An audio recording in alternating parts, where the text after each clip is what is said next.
So, Married at First Sight, where did y'all find these people? Where did y'all find these people? Because this looks like it's going to be TV gold, but this is also diabolical. Every single one of these couples is a diabolical pairing. Chris Colleen, let's jump into it. Meet for the very first time your husband-to-be, Sean. Hey y'all, welcome back to my channel. My name is Lex and I would greatly appreciate if you would consider supporting the channel by liking, sharing, commenting, and subscribing. Please hype the videos if you can. We have a lot of content coming to the channel, so I hope you have stuck around from Love Island. I hope you find something you like. We are doing The Ultimatum as well. We are doing Big Brother, which I know is very niche on this channel, but that's okay. I love Big Brother, so I'm gonna talk about it regardless. And of course, we are here to do Married at First Sight. Today, we are going to do episodes 1 and 2, which is the first 6 weddings. And then we will be doing episode 3, which is up, and that should be up within the next couple of days. So let's jump into this because I have so much to say. As I said, whoever decided that they are going to cast this show, they were feeling diabolical. They was rubbing their hands together, doing their evil laugh, because this is crazy. When I was watching this, I was like, y'all are wild. Let's just jump into it, okay? Let me stop talking. Let's jump into it. And this is Married at First Sight Season 20, Episodes 1 and 2, in case I was not clear. All right, so opening up the show, we do have a bit of a format change with this show, and I like it. I like that they're making it more like the Australian or the UK versions. Those are obviously the superior versions of this show. We are going to get those round tables that they tend to have, and overall, I feel like the editing is better. They cut out a lot of the meats, okay? We don't need to see the Bachelor and Bachelorette party. We don't need to see 11 meetings of you guys before you get married. So, we start off with the Bachelor and Bachelorette party, and this is where we get the first introduction to a few of the people that are getting married. We have new experts as well. We have Dr. Paul Brunson, I don't think he a doctor, child, but he is from Married at First Sight UK. And we also have Dr. Lisa. We are in Seattle, Washington this season. So here is our first single. We are introduced to Marissa. She is 30 years old. She is that person that has been in so many weddings in her life, but she has not been able to find love. It's gotten increasingly more challenging for her to go to all these weddings, see all her friends happy, and not have that love. And as soon as we get introduced to Marissa, we are introduced to Felipe. Problem number 1. Felipe is, how old is he? He is 29 years old. Got my teeth whitened. And that's when I learned that women are just as shallow as men, because Felipe is Brazilian, so he opens up with the fact that he was not always attractive. But then he started glowing up, essentially. He started working out, he started tanning, he started getting himself in shape, checking out his fashion and whatnot. And he says that he realized that women are just as shallow as men. As soon as he got on this show, I guess that coincided with his glow up. So now all these women want to be with him as soon as he's about to be off the market. The way Felipe talks, I don't really get why Felipe's here to get married. It's not giving you want to get married. It's giving that mom is asking you to get married. Some of the guys are talking at the bachelor party and they discuss whether they've cheated or not. And they all say no, except Felipe. Felipe's like, ooh, well, I mean, I did cheat once, but I'm not even gonna lie, I forgot about it. I didn't even realize that I cheated until it was brought up 2 years later. And Nick is like, what? You forgot you cheated? And I'm like, oh, here we go. I know exactly what type of time Felipe is on. So Felipe is the owner of an Italian restaurant, and he says that he does not hit on the women, they just hit on him. Nothing about Felipe gives that he's ready to lock down. Again, it's giving that mom wants a grandchild, mom wants him to settle down. But in either case, we are introduced to Nick. Nick claims that he is going to have the best wedding in here. He is 31 years old. Look at Nick's face. Does he look recognizable to y'all? Okay, so Nick says that he would bet money that Felipe is going to be the person that is going to have the wedding that crashes and burns. We are correct. But Nick, who are you to top? Who are you to top? Belle Jolie, and I'm gonna call her Belle because they call her Belle. So Belle, she is 28. She wants the husband from the movie. She is looking for a fairy tale ending. Then we have Courtney. Courtney is 28. Courtney looks good for 40. I'm sorry. Let me chill out. Courtney is 28. Now, Courtney tells us that she is a bodybuilder. Her family has also been a bodybuilder, and she talks about this a lot. But she claims that she's not looking for a man that's really built, really muscular, all of those things. For her, just because she was a bodybuilder, that does not mean that she's looking for a bodybuilder. Okay, Courtney, sure. You know, I hate this sort of typecast of people that come on these shows to try to prove to themselves that they can like something different than they usually like, because it never works out. And I just feel like Courtney is lying through her teeth. She says it's commendable when a man can build that much muscle because she understands the commitment that it takes, but she's just not looking for that and she's not into that. In either case, she felt like she always had to do everything correctly with the bodybuilding and whatnot. It was all about discipline, and that's just the kind of family she comes from. We learn a little more about Courtney later. Last person who gets some spotlight is Adam. He is 31 years old and he works in data analytics. Adam uses a lot of buzzwords that indicates to me he watches a lot of male empowerment content. I'ma just keep it real. Like 18. He's been ready for it. It's kind of all he talks about. Someone who's actively looking for a partner. Right now, he lives in a cabin in the woods. He is an adrenaline junkie. It makes him feel alive, and he's making more money than he's ever made in his entire life. He's stable. He has great friends. He has great family, but the one missing part is a partner. Shares that from 20 to 29, he was in a bunch of relationships, but did not work out with these women because they were more focused on drinking.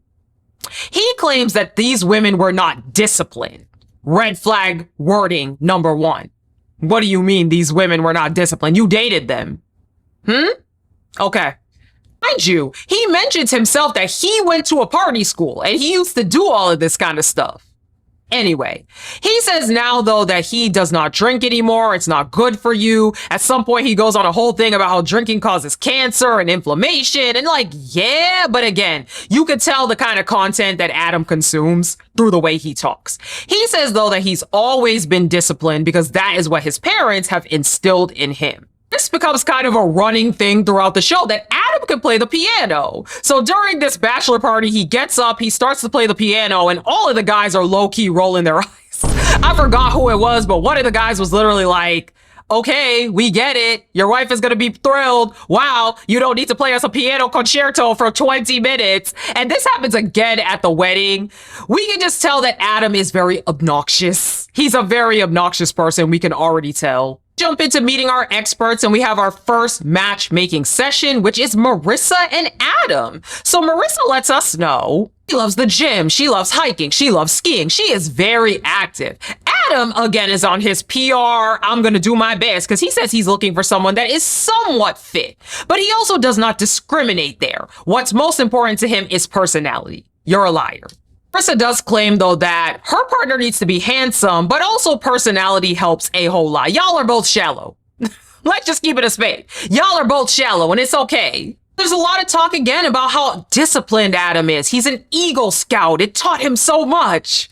Yes, this 30-year-old man, when he was an Eagle Scout when he was 8 years old, it's really transcended into his adulthood. In either case, Paul, one of the experts, he's like, okay, so you're 6'5", you make a lot of money, you seem to be a pretty decent guy. Why is it that you're single? Because he's performing. That's why he's single, Paul. I'll help you. He claims that it's because he doesn't have trouble finding women, but it's actually finding a woman that wants to commit that is the challenge. So Paul, one of the experts, he goes to visit his house on Mercer Island. Adam has all his friends out on the boat. They're all chatting. And there's talk about how Adam has been looking for a wife since he was 18. His friends claim it's all he talks about. Paul's like, okay, you've been looking for a wife. You've been actively looking. Again, Paul seems to think that he is this real catch of a guy. But if you are a woman, you probably have the ick off this man almost already. And he's like, okay, let me ask you a question. When is the last time that a woman has come to this house? And a female walked physically onto that deck and through the doors into my home. And I made her dinner. Adam is like, a female? The last time a female has come to this house? A female? Red flag number 2. Actually, like red flag number 5. He's like, well, I brought a girl here. We went out to dinner, or I cooked her dinner, I should say. We had a date. Paul's like, did you sleep together? He's like, no, but we did go jet skiing. So Paul's like, okay, what is going on with that? Is that still open? Did you cut it off? He claims that he saw the girl 5 times and she may be interested in seeing him more. So Paul is like, let's go over to the side for a minute. He's like, okay, so I know you have this girl. Adam. I can call her if you want. I just feel like she's gonna be like, You say, right, that she likely wants to continue to see you. So what I need you to do right now is to call her and tell her this is over. Because I feel like one of your problems, and maybe one of the reasons why you don't have a relationship with someone, is because you're not direct. As you can imagine, Adam is hesitant to do this. He's like, it's really not that serious. I could probably send her a long text, then she would understand. And Paul's like, no, I want you to call her. This is somebody that you're talking to, correct? And he's like, I could call her, but she'd probably think it was really weird and even ask why I'm calling her in the first place because we've already just been seeing each other for a little bit. Eventually, begrudgingly, Adam does call the girl. It's just a little call. And she's like, what? Basically. sorry, I know this sounds probably crazy, but I really... Yeah, no, you should be... And he's like, see, she's obviously very clearly upset, which is strange to me because I didn't think that she would be this upset. And also, I was the one pursuing her. I could already tell that there were sort of things that weren't going to work. For instance, I love dogs and cats. She doesn't really like animals, so I already knew that she was not my long-term partner. In either case, Paul is now overjoyed that Adam is fully single, and he's like, listen, I feel like you're a knight in shining armor, but sometimes you gotta take that armor off. Oh, and by the way, we have a match for you. We learn a little bit more about Marissa. Marissa is a dog lover. She does say she's allergic to cats, but she will take a pill, the allergy pill, for the right person. They love animals. That's crucial. So they can have cats. I'm allergic to cats, but... They touch on family. Dr. Lisa asks Marissa, okay, so what kind of family are you looking for? She says she's not looking for a picture-perfect Hallmark family. She doesn't really have a deep relationship with her father. Her parents had a messy divorce, and she doesn't really have communication with him. So Dr. Lisa's like, okay, usually when that happens, it had to do with infidelity, when a daughter cuts off dad. And she's like, yeah, I think it was something like that. We've kind of tried to have a relationship, but really he's just not somebody I want around in my life like that. It's hard because she's been to 8 weddings, and in all of these 8 weddings, dad walked the bride down the aisle, but she doesn't really picture a wedding where her dad will be walking her down. Adam is letting the experts know he's not like other guys, and he's open to so many different situations. He would completely understand if his partner maybe wasn't close to their parents and they wanted to make their own family together. He gets that. And it's funny that Adam talks like this because we'll see in his wedding, his family, he's not close with his family either. I'm sorry, you're not close with your family. It was very clear based off of what happened at your wedding. Marissa says that her last spark was 6 years ago, and she just hasn't had any luck finding the person that she wants to spend the rest of her life with. So, first part of Marissa and Adam's wedding. Adam is in the room lifting weights. I'm like, again, there's just so many red flags mounting with him. In either case, he learned today, supposedly, Adam's a liar. Adam reminds me of a guy a few seasons ago who was just such a liar. Or was that on Love is Blind? I don't remember. But in either case, he is a liar. He says he found out today that his parents will not be joining the wedding. He says that they are in Iceland right now, traveling, but he thought he would be able to convince them to come because he's getting married. Yeah, you're not close with your family either. But his sister's also not coming because she thinks this is crazy. His grandma's not coming because she doesn't want to fly. So right now, the count of family that's actually coming to this for him is 0. I learned, I guess, today that my mom and dad will not be coming to the wedding. I knew. Marissa is in her room with her bridesmaids opening up the gift that he gave. He gives her ski goggles, some kind of bungee cord for a boat, and a pickleball. And she gives him a journal. And as he opens up the journal and it says hey, I wrote the first page of our story. We could keep writing it together. I love to read, basically. He's like, ooh. Yeah, well, I hope there's more physical activities that she likes to do, cause I know some people like to just sit down and read all day, and that ain't really for me. His friends is like, okay, but what if being an athlete is not one of her main priorities? His response, well, I've trained multiple people to be phenomenal athletes in life, so not a problem. Red flag number 1000. This man is going to be a problem. Let's jump on to Tori and Felipe and their matchmaking session. So an ex of mine asked one time, like, what's a family tradition? And I said, well, the cops get called.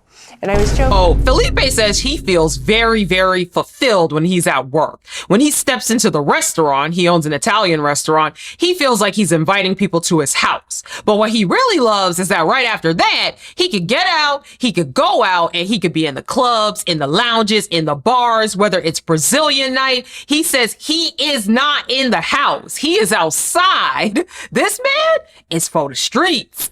In either case, he says until he finds his person, he is not done having fun.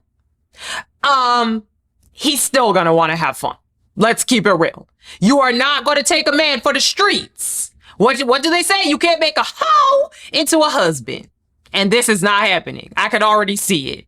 So even coming into this matchmaking session, he had gotten no sleep the previous night because he was out. Tori is 32, and the first thing she would like to tell her husband is that she's not crazy. She says she's a combination of that girl that goes to sleep at 10 a.m., or 10 p.m., excuse me, but also somebody who likes to be out, have fun, and party.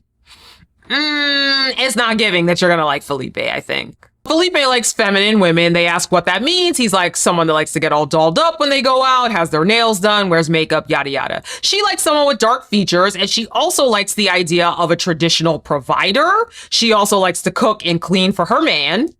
She really loves to explore new restaurants and opening up their home and just having a bunch of kids and family running around. That is the dream for her. Growing up, her family had it hard. They were on food stamps. So she's worked very, very hard in her life and her career. She's even helped to get her sister through college, so she never had to go through that again. They asked Felipe about kids, and he says he could see a very fulfilling life being a father.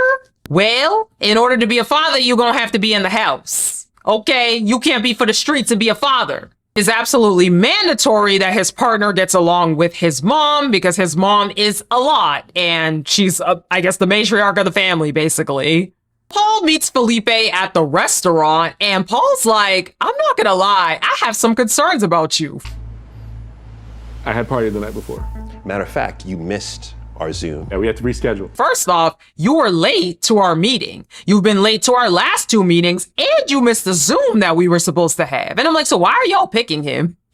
This man has demonstrated that he's not committed to anything. Why would he commit to a wife? Felipe tries to claim that, yes, it's true that he was out partying and he overslept, but that's just the nature of his job, you know, because he doesn't have to be to work until 4. He could be out all night and then come and show up for his job. And no matter what, as evidenced by his 7 years at Microsoft, was it Microsoft? Yes, his 7 years at Microsoft prior, he gets the job done. I was like, I hear you, but like, how are you gonna give up this whole lifestyle to incorporate a wife into your picture? And he says that for him, the missing thing has been a wife. He tries to basically be like, I'm doing all this because I'm missing a wife. So he says that he will compromise with his wife if it's the right person. If his wife tells him, hey, don't do all this, he's gonna stop. Lies. That never happens. In either case, they found him a match, and he and Tori, we see the first part of their wedding day, but we'll come back to them in a little while. Next up, we have Belle and Mecca's matching session. So Belle says that she is somebody who doesn't judge somebody by their bank account, and she would like a partner that does the same. She's a singer-songwriter, she's a makeup artist, was it a teacher, a dance teacher? So she's many different things. She hopes her husband is flexible as well. What have you been doing since the last time I saw you? Working, soul searching. So no dating? No. She even states that her mom danced with her while she was pregnant in the club, which is, I was like, oh boy. Mecca is 28. He opens up with that he wants a woman that can serenade him every night. The experts was like, oh, singer-songwriter, serenade, there we go.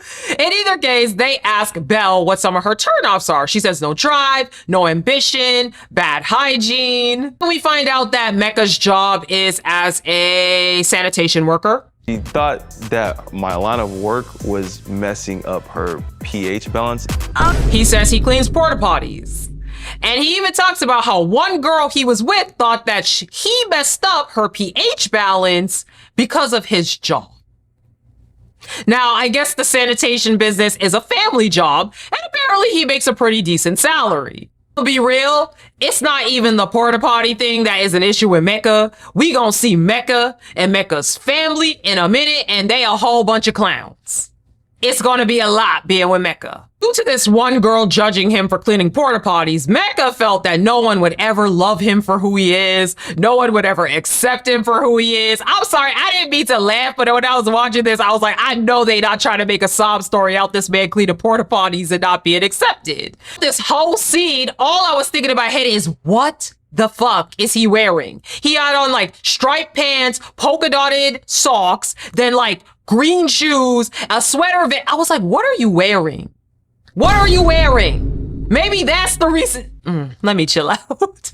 They jump a little bit into Mecca's family dynamic. His family was broken. He says that his bio mom left, and then his dad remarried, and his stepmom also left. So when he was younger, his siblings actually went to go live with his mom, and that was really heartbreaking because he spent the most time with his siblings. He was just kind of shuffling around families, so definitely not the most cohesive family. Belle, she doesn't have the greatest story either. She says she and her mom are besties. However, dad was not really in the picture.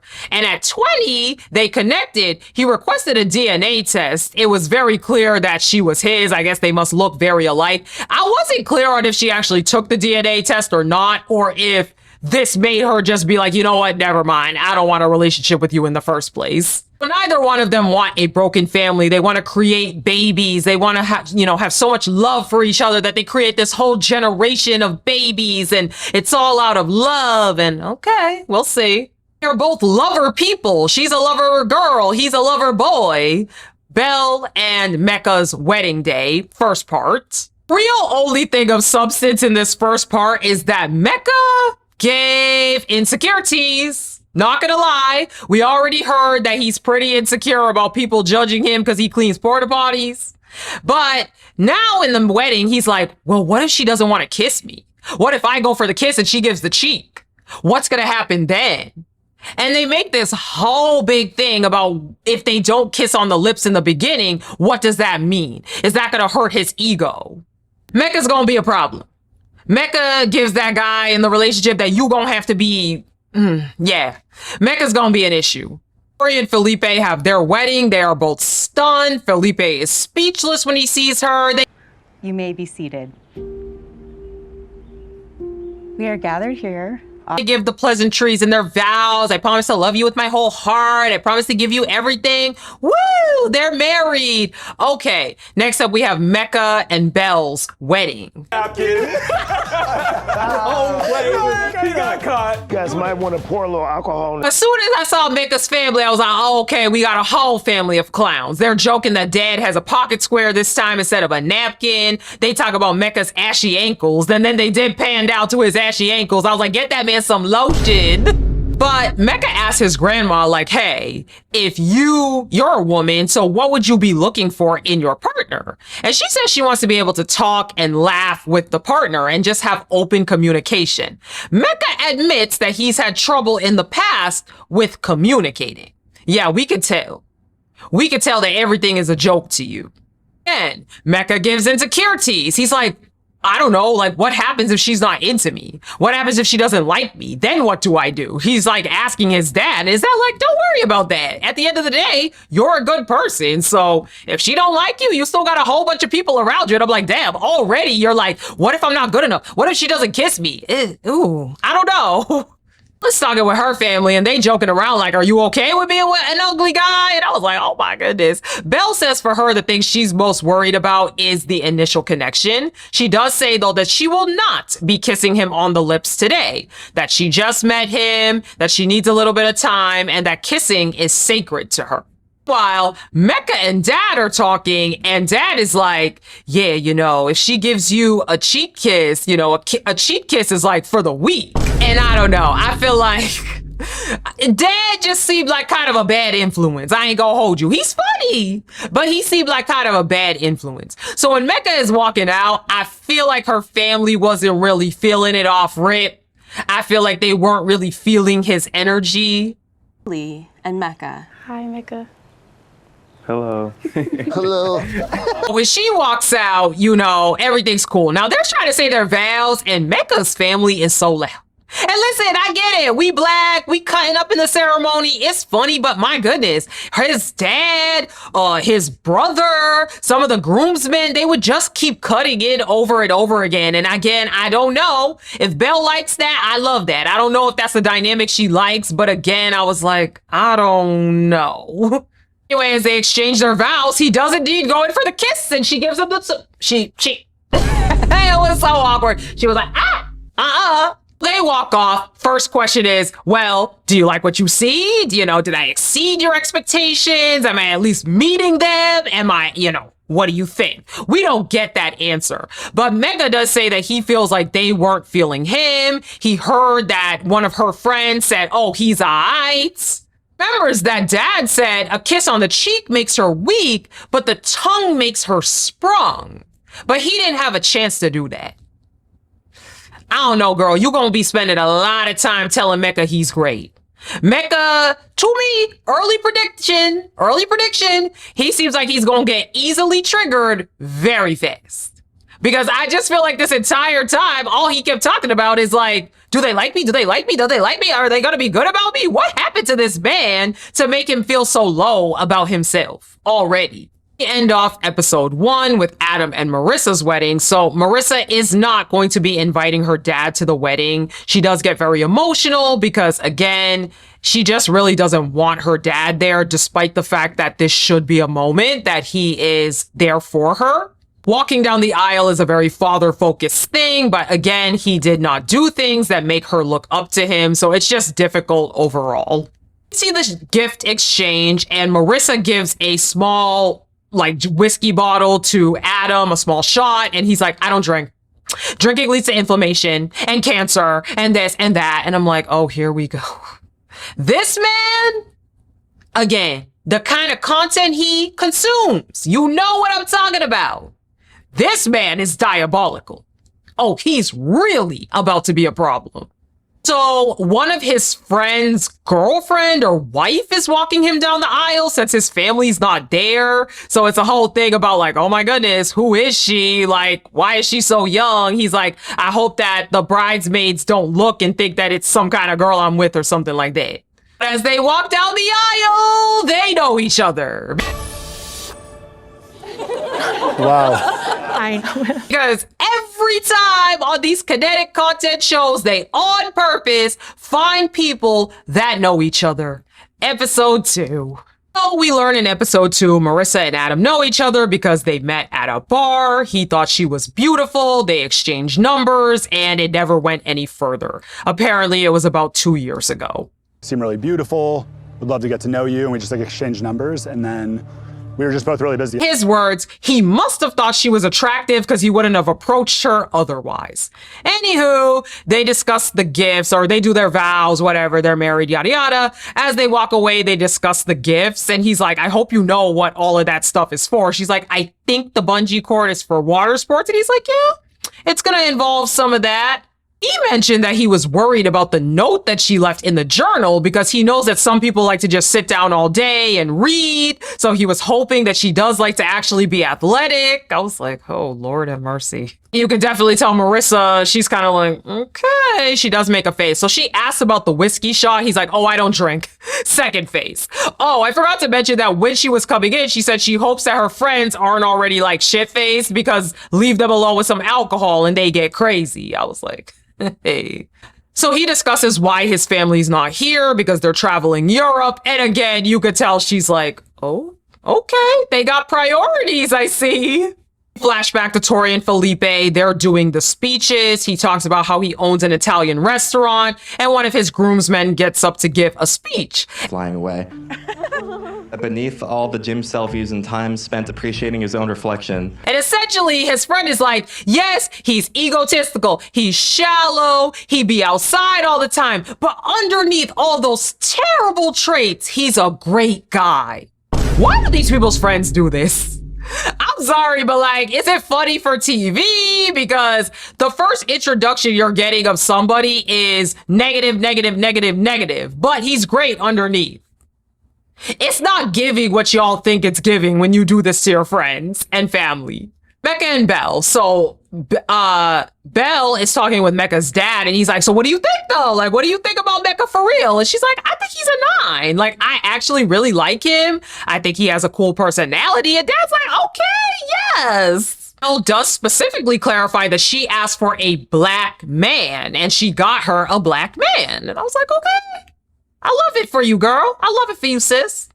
Meanwhile, Mecca is checking in with his boys about the cheek kiss, and mostly his friends are like, you know what? I actually think it was kind of a good call. You guys just met. It's not a big deal. Don't worry about it. But then they discuss that they're going to the honeymoon suite tonight, so maybe it'll go down. Sure, the same woman that didn't even want to kiss you on the lips is going to go down in the honeymoon suite. Whatever you got to tell yourself, Mecca. So Nick and Courtney's matchmaking session. Again, Courtney lets us know for the 11th time that her family did bodybuilding, but she's not looking for someone super egotistical about the way that they look. However, fitness is important to her. I'm like, so just tell the truth, Courtney. Again, I can't stand these people that want to come on here and try to be PC and act like, oh my God, I love every girl. No, you want a man that's fit. Chill out. So she gets Nick, and Nick, we learned he played lacrosse in college and high school, but the team was not very good. Courtney says that she wants somebody who still drinks, who won't have her wearing turtlenecks, who won't have her at church, who doesn't just go to bed at 10 a.m. Why do I keep wanting to say 10 a.m.? 10 p.m., child. Gonna make me wear a turtleneck, celebrated Christmas, and isn't gonna go to church every Sunday. Nick seems to be in line with this. He says if the woman is religious, he's hoping that they won't have to be in church every Sunday. Loudly and proudly, Courtney lets us know she wants a conservative man. She does not want to date a liberal. Like from an economical standpoint, I probably lean slightly more conservative right now, but she says that women should have a choice, but ultimately she does not understand how when it comes to economics that you could not be conservative. Okay. Nick says that for him, he is leaning more conservative right now. However, he does have some issues that he's more liberal on. So they try to ask him, the experts, what are those examples? What is something you're more liberal and more conservative? He can't answer. It's like, okay, so there's a spectrum of being conservative. Where are you on that spectrum? And she's like, well, what scale are you looking for? He says, okay, January 6th. What do you think about that? She's like, can you remind me what that is?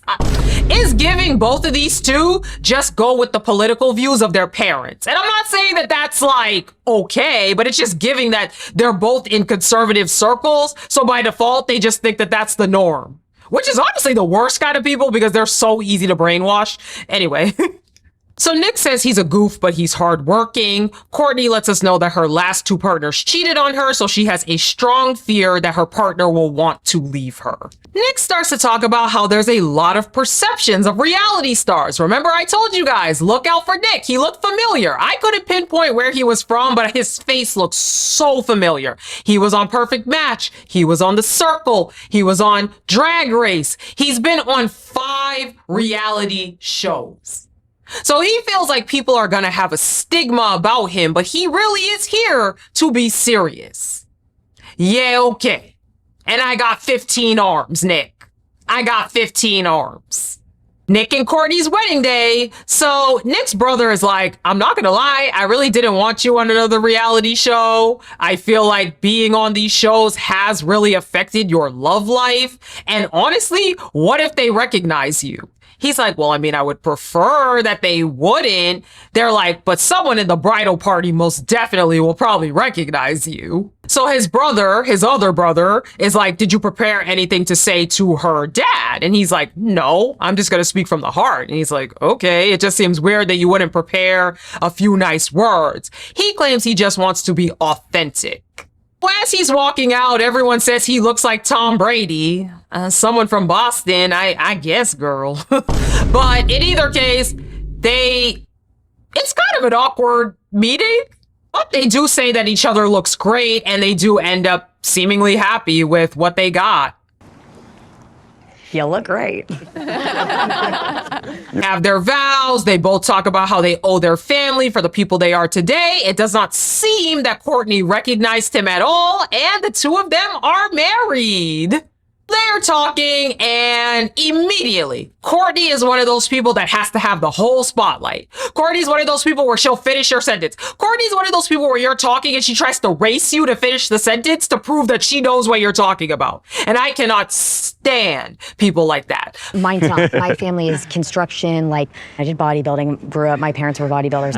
But in either case, Nick already goes into how he did some reality shows. He lies and says he's never done any kind of love or dating show, but that he's just been on The Circle. And I'm like, why would you even lie about that? I didn't understand. Courtney claims even if it was a dating show, she wouldn't care.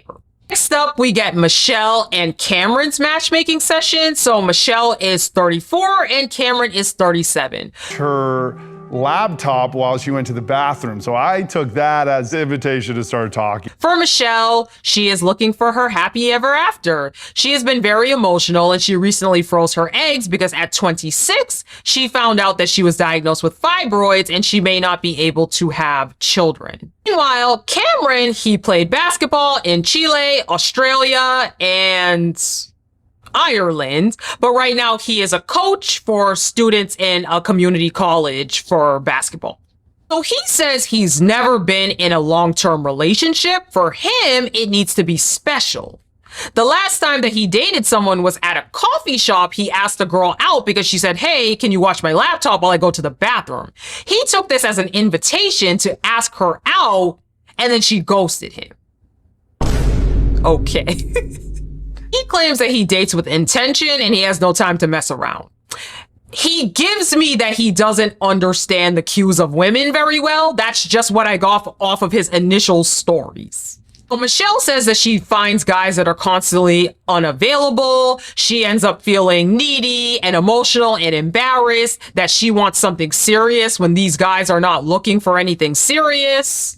Michelle and Cameron's wedding day. So we're in Cameron's room to get ready. Everybody in his life knows he is very picky. All of his friends or his sister, they're like, yeah, we've met like one or two girls that you've actually been with. And his mom has said that he really has wanted him to find a wife. She really wants to be a grandma. I don't know, all this talk about he's picky, he's picky, he's picky, he's picky. It's not giving good. It's giving that he's the kind of person that self-destructs relationships before they can even have a chance to marinate.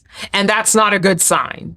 Well, Michelle's family is pretty on board with this because her parents were introduced by her grandparents and they've been together for over 30 years. Even though they've had ups and downs, they've managed to make things work.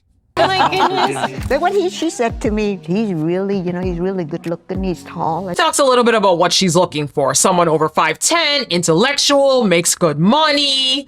Her dad did not want to come to the wedding because he's private. He didn't want to be on camera, but he wrote a very kind note and Michelle is very emotional about it. So they get out to the altar. He didn't seem impressed. I was wondering if it was nerves, but it didn't give that initial like, wow, you are beautiful. So I don't know. So the priest is like, the officiant is like, okay, Michelle, Cameron, meet each other. And usually it's like, oh, hi, shake hands, hug, whatever, at least smile at each other. They say nothing. And Hi, nice to meet you. I'm Cameron. It's very awkward. And they're like, oh, hi, I'm Michelle, I'm Cameron. It was really awkward. This did kind of make me realize that, yes, maybe Cameron is a little awkward and he doesn't really read cues very well. And maybe that's why he's had so much trouble in relationships.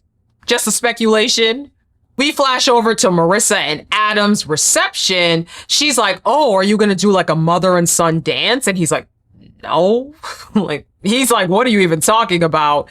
In either case, she says, yeah, I'm not doing like a father-daughter dance either. And I'm like, his mom's not even here though, so the question was weird. But anyways, one of her bridesmaids gets up to give a speech. Again, yet another friend making their friend look bad. Her bridesmaid is like, yeah, you know, Marissa's special talent is that at bars, she likes to wrestle men, arm wrestle men. I'm like, well, she loves to nap. She spends most of her time horizontal. And you could just see Adam's face sinking and sinking and sinking with every sentence. Adam don't like her. Adam does not like her already. As we know, Adam has to play the piano, so he plays yet another concerto, and everybody is laughing, rolling their eyes, falling asleep. This is very unserious. In our last matchmaking session, we have Sean, who is 48, and Nikki, who is 46. So Nikki says that men can be a bit socially awkward with her. They don't typically approach her. Sean, he does not have a lot of dating experience. He said that he has been focused on his career. He's wondering why he can't find someone. And I was like, Dunk a basketball in the game. Okay. She was 6'5". I just like the long legs.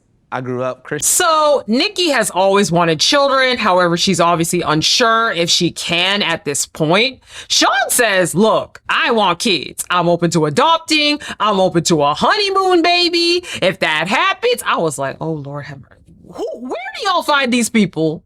So he says that his celebrity crush or whatever is Lisa Leslie. He's always liked long legs. Growing up, he was a PK. So when it came to sex and talking about sex, it wasn't really a big thing. He did lose his virginity at 21, but he did not have sex again until he was 28.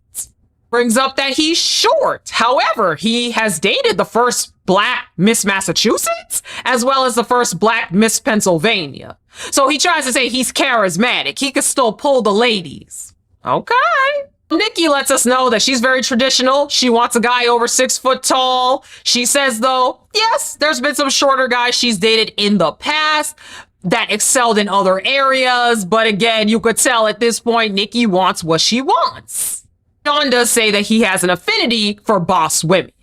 So Sean gives that he wants you to be dominant. Okay, he wants you to be the dominant person in the relationship.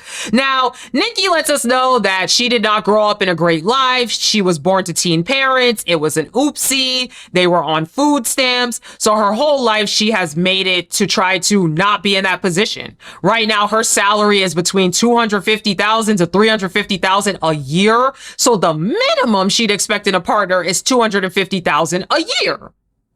Do you know what the average salary is in the United States? Yes, I've heard all the stats. Is that a This would not be a kinetic content show without them trying to get a Black woman. Is she Black?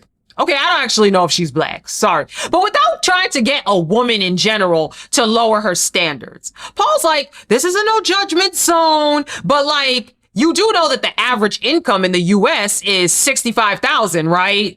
And I'm like, yeah, but obviously she's looking and is aspiring to date somebody of her caliber.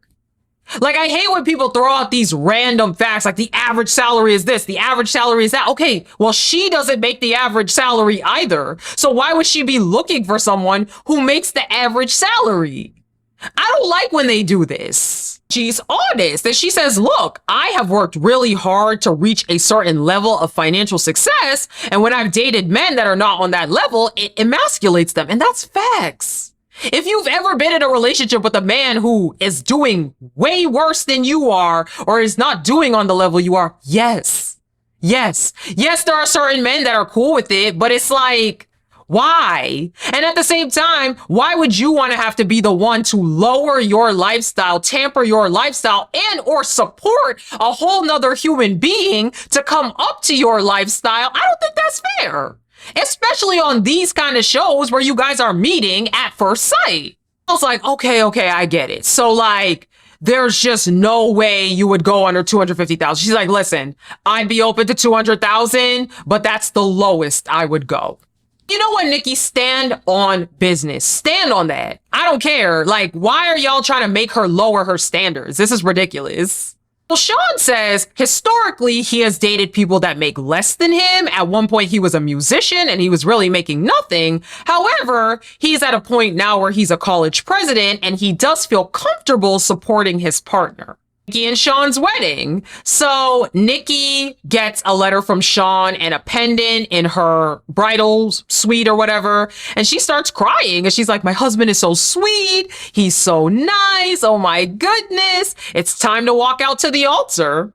For that, we get a couple of the receptions. Michelle and Cameron, they talk about his basketball career to Michelle. Belle and Mecca. They're still talking about the cheek kiss and all of this stuff. Dad says that, tells some stories about Mecca and how much he's failed. But at the end of the day, he's a good person. We also get Felipe and Tori. Felipe has a dance with his mom. Mom gives a little speech. So, Nick and Courtney's reception. So the groomsmen are like, did you notice Nick from any TV shows or anything? And they're like, oh no. And they're like, oh, he was on Drag Race. And then it was Courtney or her sister. One of them was like, oh, we love cars. We're a big car family. And they're like, oh no, we don't mean Drag Race like car racing. We meant like drag queens. And she's like, oh. And that told me all I needed to know about Courtney. If you needed to know what kind of life and what kind of family Courtney's from, the fact that she heard Drag Race and thought about cars. Yeah. Well, his brother gives a speech and says that he is shocked that he did a TV wedding, but he's not surprised because his brother loves the spotlight. At this point, Courtney's like, I don't know. Like, I feel like I should be worried because why would he want to do this again? What are his intentions? And you're right. The man has been on 5 shows. Nikki and Sean's wedding. So they are walking out to the altar. When Sean walks out, her family looks disappointed. They're like, oh, this is what you brought? Okay. So Nikki walks out and she's like, do I stand here? Do I stand here? I think I should stand here, right, to wait for my husband to come out. Hi, Nikki. Nikki with the dimples. So the officiant starts talking and is like, okay, Nikki, this is your husband, Sean. And she's like, the look on her face when she realized that Sean was her husband and not just somebody that they had up there, I was like, oh no. Did not realize that that was the man she was marrying. And also, did Nikki have a lipstick on her face? Because she had like 2 red dots here. But anyway, I know episode 3 is already up. We are going to talk about it very, very soon. So if you made it to this point of the video, that means you liked the video. So I would greatly appreciate if you would consider supporting the channel by liking, sharing, commenting, and subscribing. Please hype the videos up if you can. Thank you guys so much for watching, and I will talk to you guys in episode 3. Bye.